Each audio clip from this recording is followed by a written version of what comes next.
Mes parents ont pensé que ce serait une bonne chose de me laisser dans un autre état. Tu es un fardeau, ont-ils dit et ils sont partis. J'étais seul. 13 ans plus tard, quand ils ont découvert mon héritage, mon téléphone a explosé. 59 appels manqués. Ils vont. Je m'appelle Pej Bennett et j'avais 18 ans le jour où mes parents ont décidé que ma vie serait plus facile à jeter qu'à gérer. Ils m'ont dit de faire des bagages légers pour un court voyage. Et je n'ai pas posé de questions, car à ce moment-là, j'avais déjà appris que poser trop de questions dans cette maison ne faisait qu'empirer les choses. Nous avons conduit pendant des heures hors de la Caroline du Nord, sommes entrés en Caroline du Sud et nous nous sommes arrêtés devant un motel miteux à la semaine, avec une enseigne vacillante et un trottoir fissuré. J'ai tendu la main vers mon sac, mais il n'était pas là. Ma mère m'a regardé comme si elle parlait d'une chaise cassée dont elle voulait se débarrasser et a dit qu'ils avaient laissé mes affaires derrière nous parce que je n'en aurais pas besoin. Puis mon père a finalement prononcé la phrase qui résonne encore dans ma tête toutes ces années plus tard. Tu es un fardeau, Pej. Débrouille-toi toute seule. Une seconde plus tard, leurs portières ont claqué. Le moteur a démarré et ils sont partis pendant que je restais là, avec mon téléphone, un portefeuille mince et ce genre de silence qui vous dit que personne ne reviendra. J'aurais pu courir après la voiture. J'aurais pu appeler et les supplier de me ramener à la maison. J'aurais pu me faire plus petite, plus silencieuse, plus facile, juste pour mériter une place dans une famille qui avait déjà décidé que j'étais de trop. Je n'ai rien fait de tout cela. Je suis resté exactement là où ils m'avaient laissé et je me suis fait une promesse. S'ils voulaient me jeter, alors un jour ils allaient apprendre exactement ce que cela leur avait coûté. Elle renifle avec mépris, 13 ans plus tard, quand mon téléphone s'est allumé avec 59 appels manqués après qu'ils aient découvert mon héritage, cette promesse a finalement été tenue. Alors dites-moi, si les personnes censées vous aimer vous abandonnaient dans un autre état et partaient en voiture, courriez-vous après elle ou vous assureriez-vous qu'elles le regrettent pour le reste de leur vie? La première nuit, je n'ai pas pleuré avant que le bureau du motel ait verrouillé sa porte d'entrée et que le parking soit devenu silencieux. Même alors, ce n'était pas le genre de pleurs que les gens imaginent dans les films. C'était silencieux, en colère et rapide, comme si mon corps était gêné de gaspiller de l'énergie pour des gens qui avaient déjà fait leur choix. Je me suis assise au bord de ce lit rigide, j'ai compté l'argent dans mon portefeuille 3 fois, j'ai vérifié la batterie de mon téléphone et j'ai commencé à faire des calculs. J'avais un peu plus de 400 €, une carte d'identité, une carte de débit avec presque rien dessus et absolument personne que j'étais prête à appeler. Au matin, j'ai compris quelque chose que je n'avais jamais pleinement admis auparavant. La maison n'existait plus.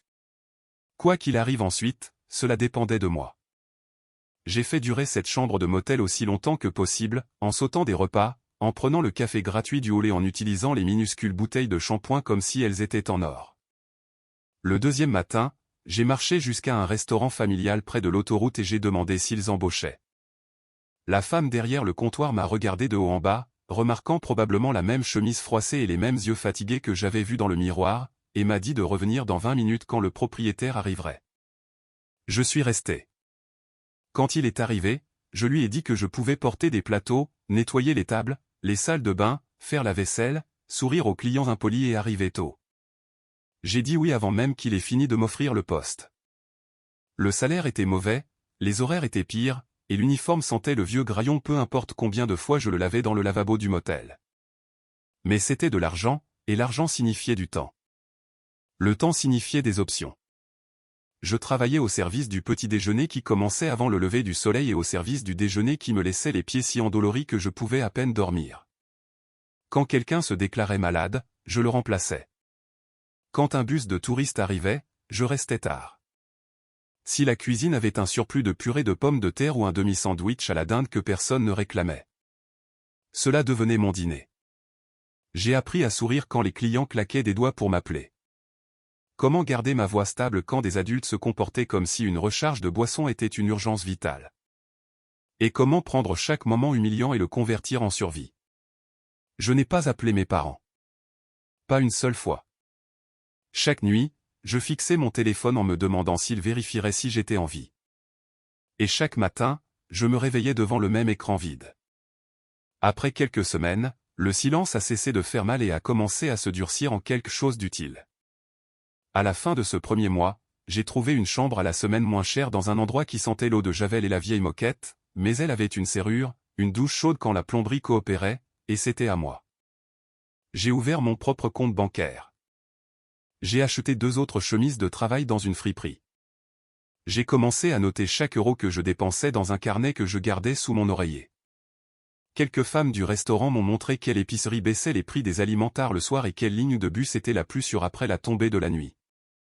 L'une d'elles m'a parlé des cours pour le jet d'eau centre communautaire, et j'ai noté le numéro avant même d'être sûr de pouvoir payer les frais.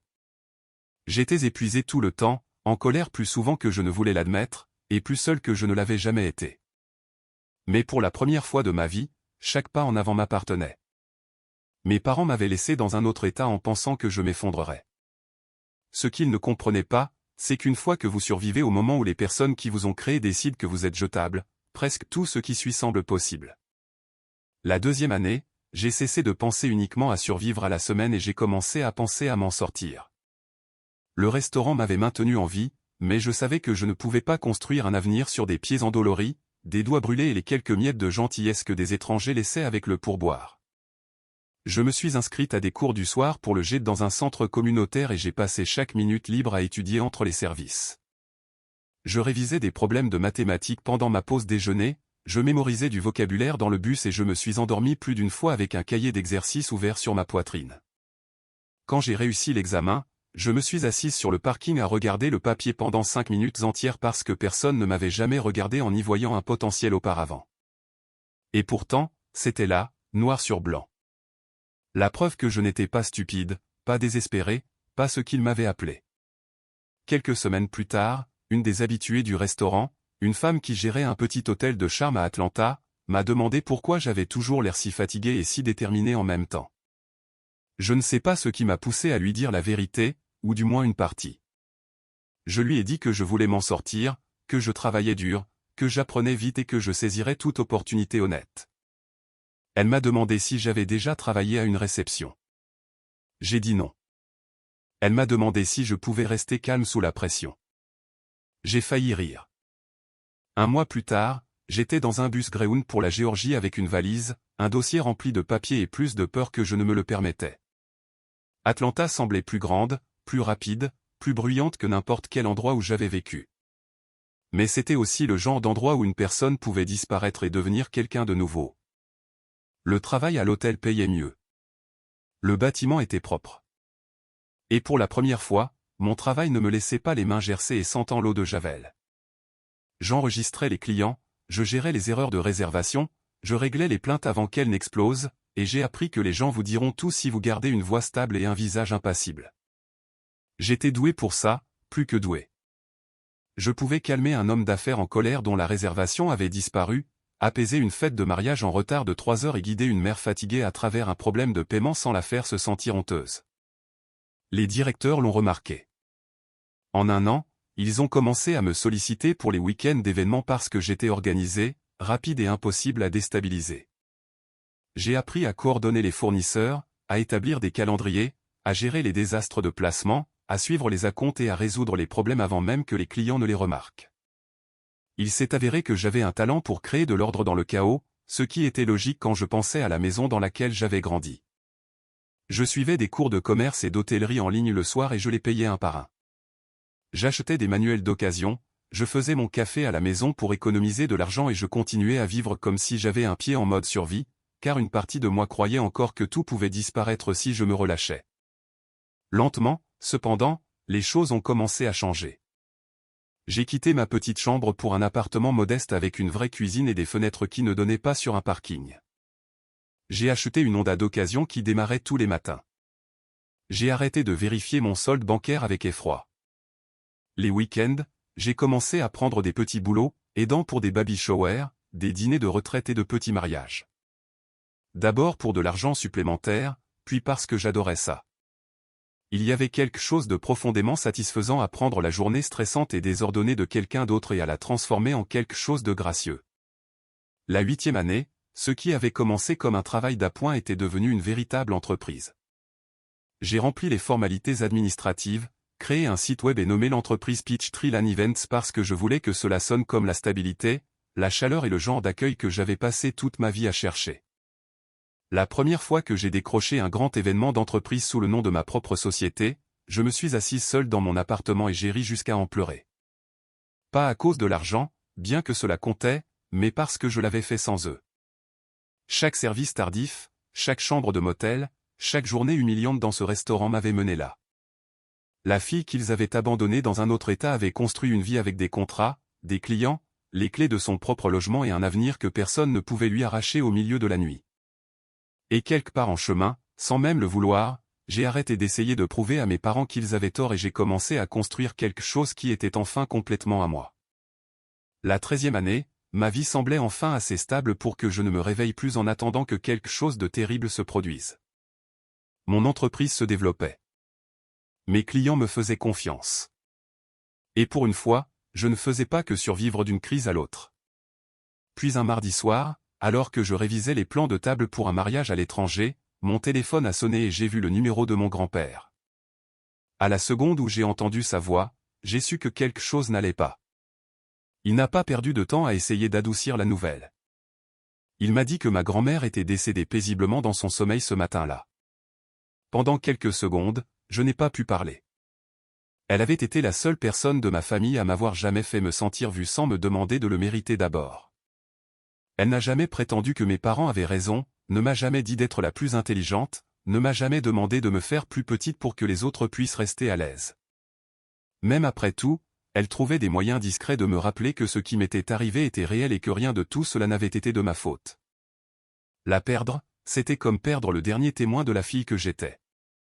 J'ai demandé quand auraient lieu les funérailles, sachant déjà que je n'allais pas aimer la réponse. 2 jours plus tard. Dans n'importe quelle autre circonstance, j'aurais tout laissé tomber. Mais j'étais en plein milieu de la coordination du plus grand événement que mon entreprise ait jamais géré.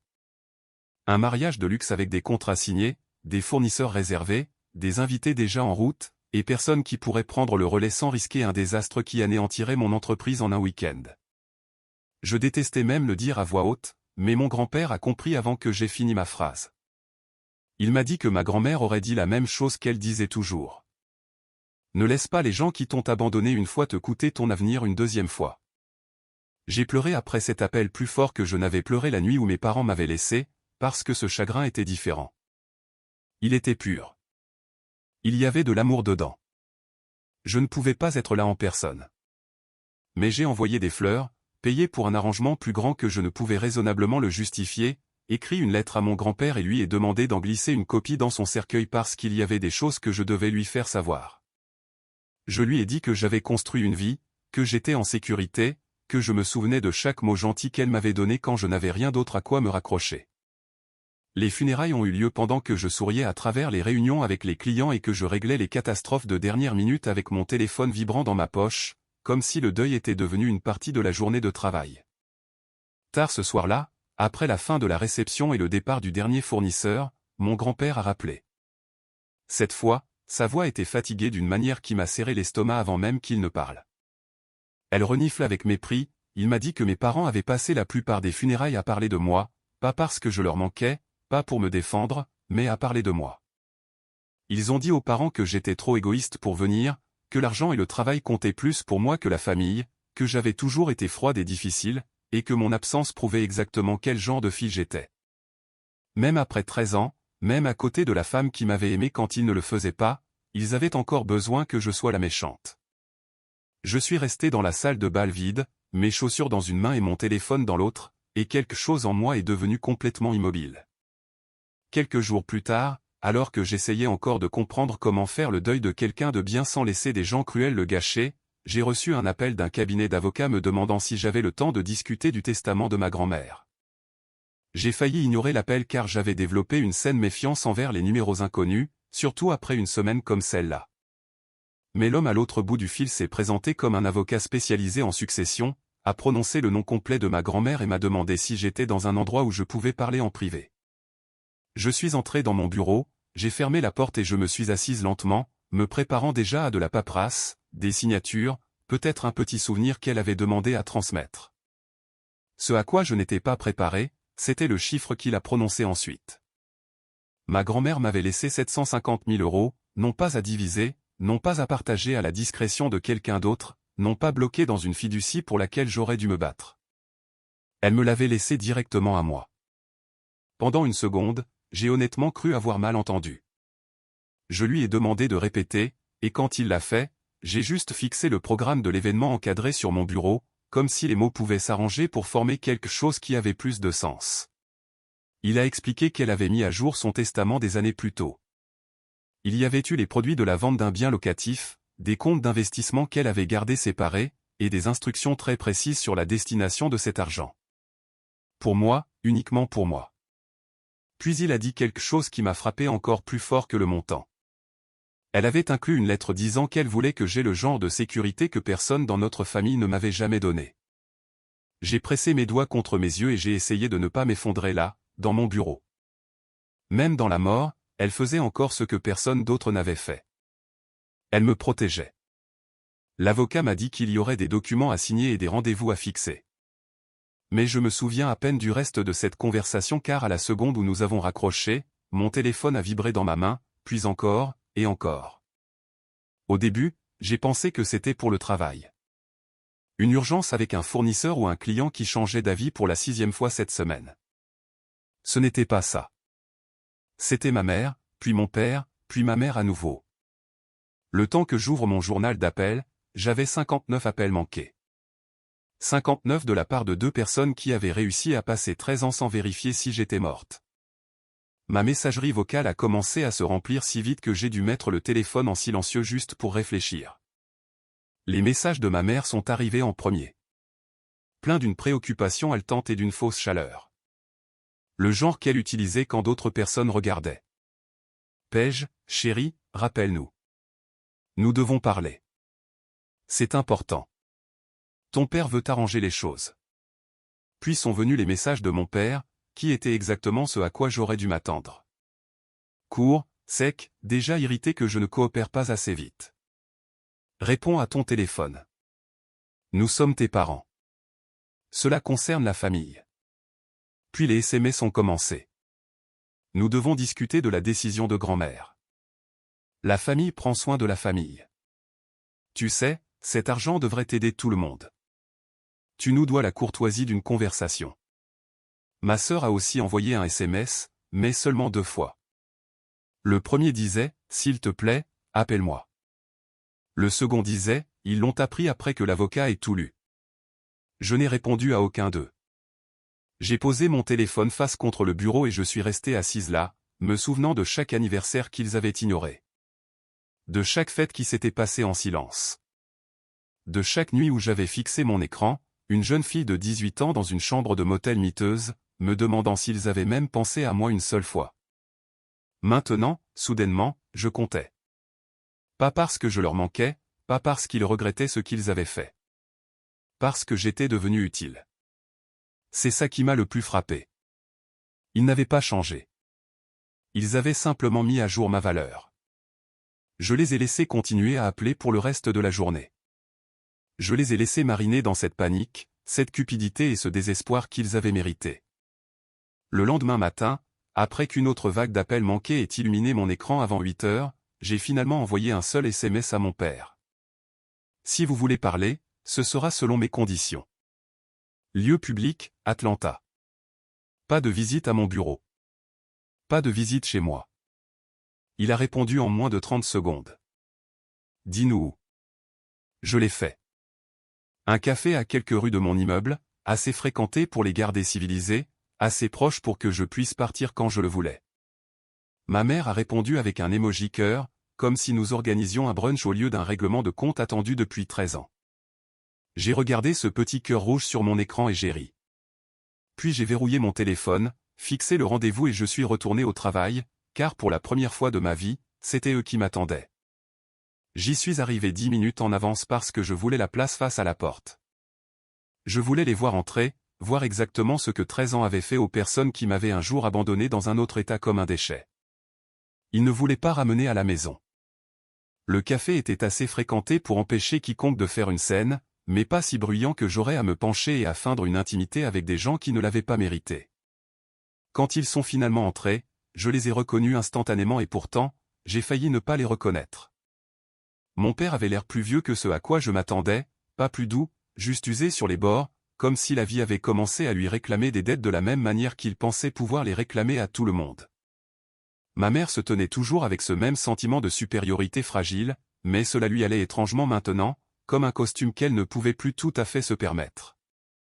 Ma sœur est entrée derrière eux avec son mari, Tyler, tous deux tendus au niveau des épaules, comme s'ils savaient déjà que c'était une mauvaise idée, mais qu'ils étaient venus quand même. Ma mère a souri dès qu'elle m'a vu, et c'était exactement le genre de sourire que les gens utilisent quand ils sont sur le point de demander quelque chose de cher. Elle s'est assise en face de moi comme si nous étions une famille, comme si c'était normal, comme si elle ne m'avait pas regardé me faire abandonner pour ensuite rentrer dîner. Personne n'a dit merci d'être venu. Personne n'a dit je suis désolé. Mon père a commencé par les affaires. Il a dit que nous devions tous être des adultes. Que nous devions parler de ce qui était juste et que ma grand-mère aurait voulu que la famille soit prise en charge. Je l'ai laissé terminer sa phrase avant de répondre. Je lui ai demandé quelle partie de m'abandonner à 18 ans comptait comme prendre soin de la famille. La table est devenue silencieuse pendant peut-être 2 secondes. Puis ma mère est intervenue avec ce ton doux et blessé qu'elle utilisait chaque fois qu'elle voulait paraître raisonnable. Elle a dit que nous avions tous fait des erreurs, que j'étais jeune à l'époque, que les émotions étaient vives et qu'il ne servait à rien de vivre dans le passé quand nous pouvions faire ce qui était juste maintenant. Je l'ai regardée un instant et j'ai réalisé qu'elle pensait vraiment que changer de ton changeait les faits. Mon père s'est penché en avant et a dit qu'il m'avait élevé pendant 18 ans, mis un toit sur ma tête, payé pour la nourriture, les vêtements, l'école, tout, et que je pouvais au moins montrer un peu de gratitude au lieu d'agir comme une étrangère. Je lui ai demandé s'il voulait des applaudissements pour avoir respecté le minimum légal avant de me laisser dans un motel. Il n'a pas aimé ça. Sa mâchoire s'est crispée et j'ai vu la vieille colère le traverser. La même colère qui emplissait une pièce et rendait tout le monde plus petit. Mais je n'avais plus 18 ans et je n'étais pas piégé à sa table.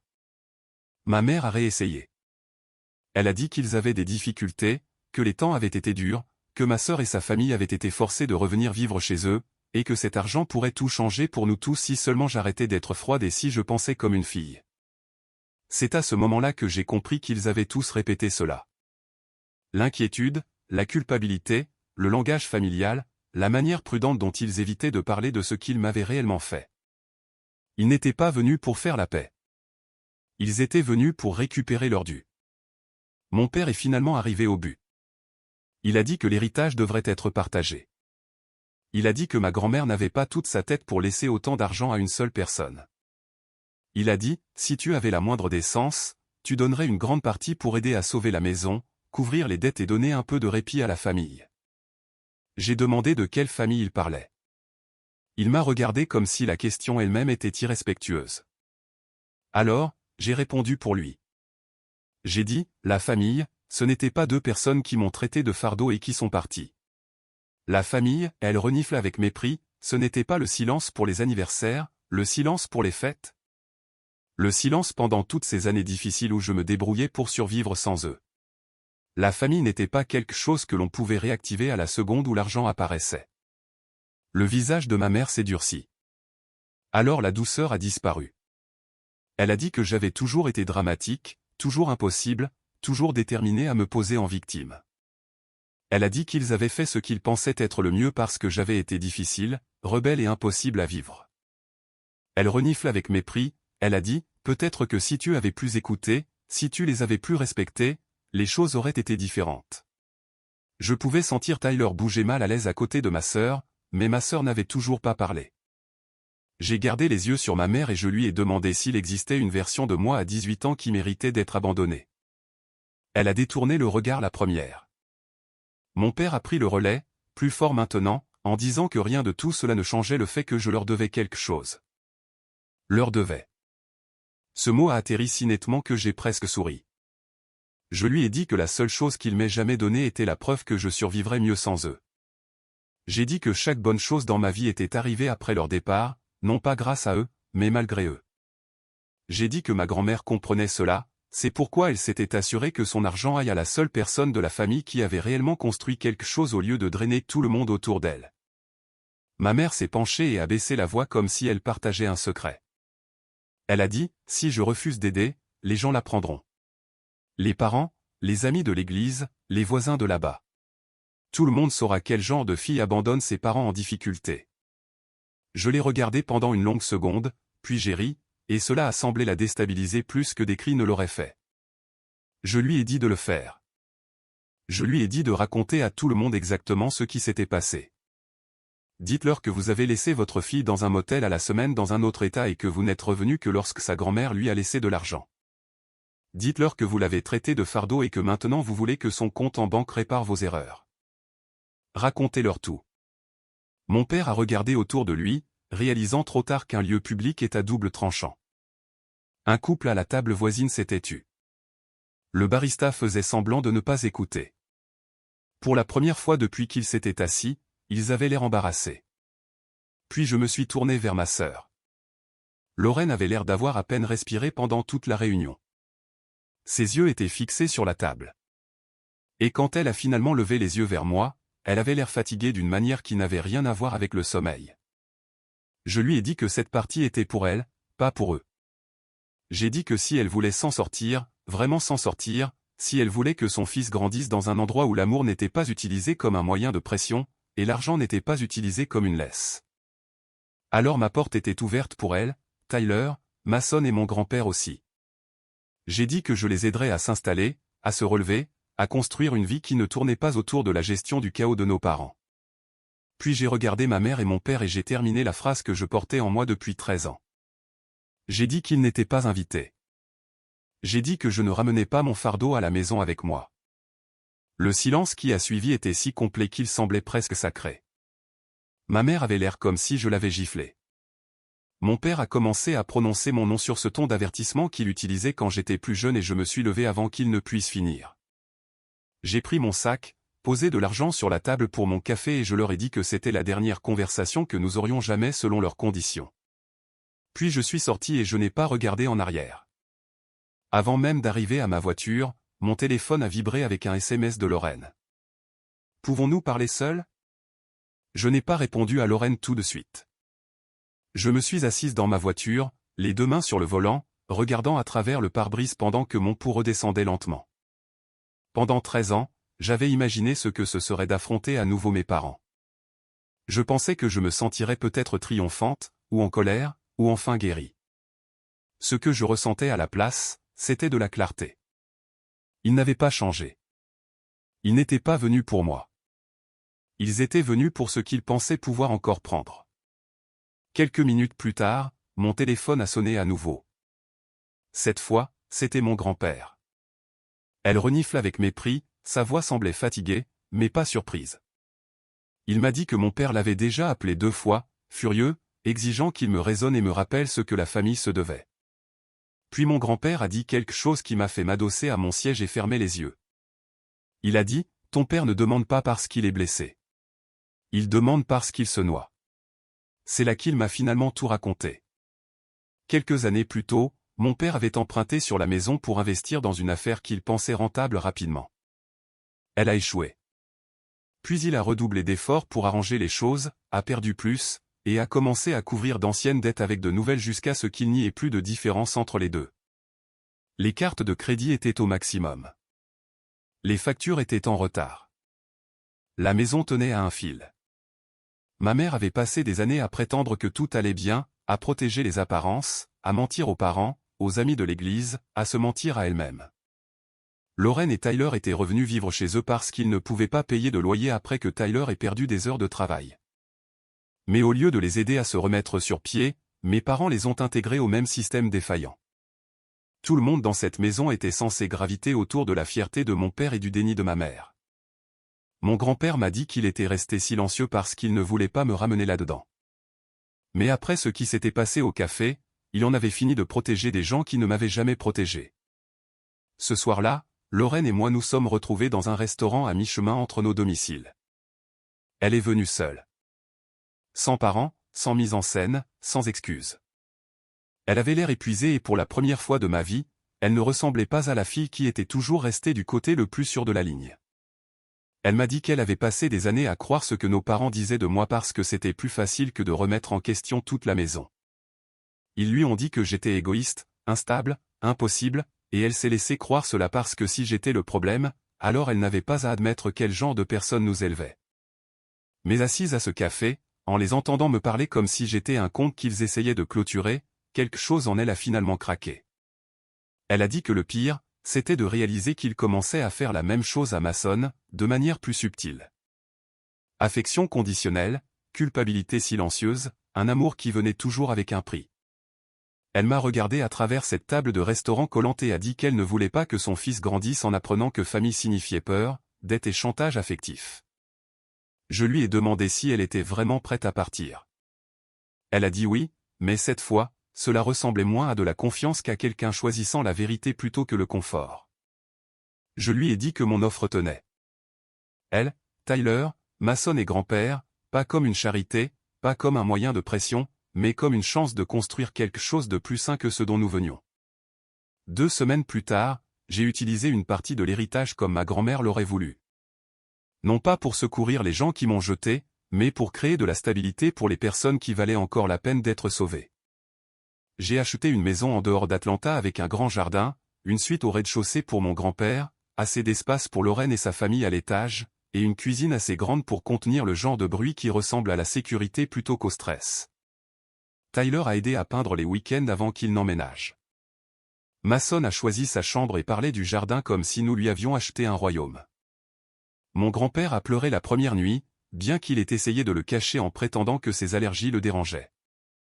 Quant à mes parents, ils ont fait exactement ce que je savais qu'ils feraient. Ils ont appelé, envoyé des SMS, laissé des messages vocaux oscillant entre la rage et l'apitoiement. Ma mère a dit que j'avais monté tout le monde contre eux. Mon père a dit que je détruisais la famille. La vérité était plus simple que cela. Je refusais simplement de continuer à porter des gens qui avaient confondu la cruauté avec l'autorité. Quand les parents ont commencé à entendre différentes versions de l'histoire, je n'ai couru après personne pour me défendre. Je n'en avais pas besoin. Mon grand-père parlait quand il en avait envie. Lorraine disait la vérité quand les gens le demandaient, et la vérité, lorsqu'on la laisse seule assez longtemps, a une façon de se faire toute seule. Quelques mois plus tard, un ancien voisin de là-bas a appelé pour dire que la banque avait finalement saisi la maison de mes parents. Ils avaient déménagé dans un petit appartement et racontaient à qui voulait l'entendre que leurs enfants les avaient abandonnés. Je les remerciais pour l'information.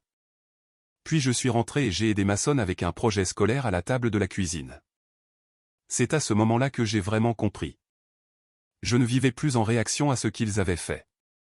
J'étais passé à quelque chose de mieux, une vie qu'ils ne pouvaient ni définir, ni ruiner, ni contrôler. De nos jours, les dîners du dimanche sont bruyants de la meilleure des manières. Tyler fait des grillades dans le jardin. Lorraine rit plus facilement qu'avant. Mon grand-père est assis en bout de table comme si la paix était quelque chose qu'il n'arrive toujours pas à croire qu'il a le droit de garder. Et parfois, je me surprends à regarder autour de cette maison et à penser à la fille sur le parking du motel, celle avec le portefeuille mince et le téléphone vide et les 2 feux arrière disparaissant dans l'obscurité. Elle pensait qu'on l'avait laissée avec rien. Ce qu'elle avait vraiment, c'était une chance de construire une vie à partir de zéro et de décider par elle-même à quoi ressemblerait l'amour à l'intérieur. C'est la leçon que je porte maintenant. La famille n'est pas rendue sacrée simplement parce qu'elle partage votre sang. La vraie famille protège. La vraie famille dit la vérité. La vraie famille ne vous fait pas mériter le droit d'être traité comme si vous comptiez. S'éloigner des gens qui vous font du mal n'est pas de la cruauté. Parfois, c'est de la sagesse. Parfois, c'est de la survie. Et parfois, la chose la plus aimante que vous puissiez faire est de fermer la porte sur ce qui vous a brisé. Puis d'en ouvrir une nouvelle pour les personnes prêtes à guérir. Mes parents m'ont donné l'abandon. Ma grand-mère m'a donné une chance. Ce que j'ai construit à partir de cette chance est devenu la seule chose qu'ils ne pourront jamais me reprendre.